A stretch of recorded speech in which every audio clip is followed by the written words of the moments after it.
Week 4 of the fantasy football season. Here's a few tight ends I have as sleepers this week. The first tight end, Cade Otton of the Tampa Bay Buccaneers. So Cade Otton, he hasn't been a fantasy factor at all this season for this Tampa Bay Buc team. But now, with Mike Evans out 2 to 4 weeks with a hamstring injury, I think Otton could step in and get something going, even though last week, 66 snaps, he didn't get one target, which is hard to believe, where Baker Mayfield's a quarterback that spreads it out and is a gunslinger. So far this season, 2 games, what a goose egg it is for Cade Otton. But now with Mike Evans out, and even if Chris Godwin returns to the lineup, he's not going to be on a snap count, is Chris Godwin. Cade Otton last season, he showed some flashes with a couple big games, especially when Evans was out. Ended the year with 59 catches, 600 yards on 4 TDs. And I know it's a real dart throw, no doubt about it. This week is Otton.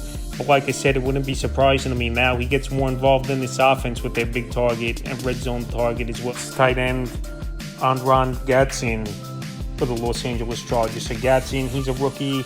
And last week he got an opportunity and he went out there where the first 2 games of the year he was inactive.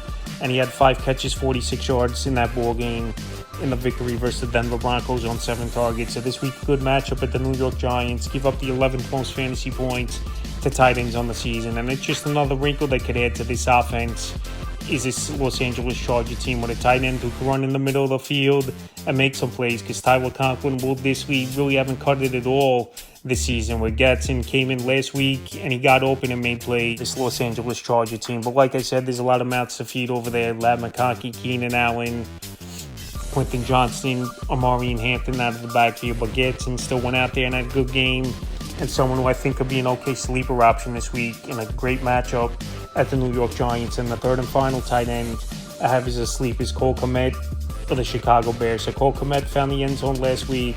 Colston Loveland, we'll see if he's going to play in the game. He left early in that game in week 3 at the Cowboys with a hip injury. And so far in the year for Kmet, week 1 versus the Vikings, a catch, 31 yards, 4 targets. Week 2 with the Lions, 2 catches, 29 yards, 2 targets. And like I said, last week he found the end zone on 1 catch for 10 yards on 1 target was Cole Kmet. So Kmet, we've seen some flashes from him on and off throughout his career. Last season was a down year for him, though. 47 catches, 474 receiving yards, and 4 touchdowns. It was 2023 where he had the nice year was Cole Kmet. And like I said, though, if Colston Loveland's out, he's going to be the number 1 tight end.